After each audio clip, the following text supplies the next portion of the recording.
That is crazy sauce to have that kind of price difference. If it was $500 off, wiggle room. There's no wiggle room here. This is straight up give me your money so I can recoup and do whatever I want with my money.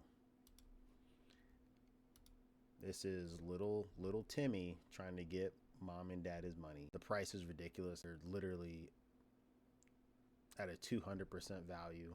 I mean, realistically, this was, and I don't give it a good, I give it the fair, which is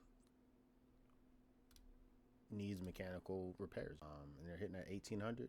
Oh, whoa. Well, it's traded. Oh, my goodness. Yeah, Dunzo.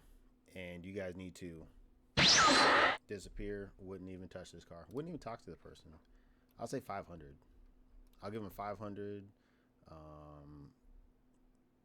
Maybe 1,000 if it's like really nice on the inside. But again, the photo quality, F. Pricing, F. So big fat 0 in my book.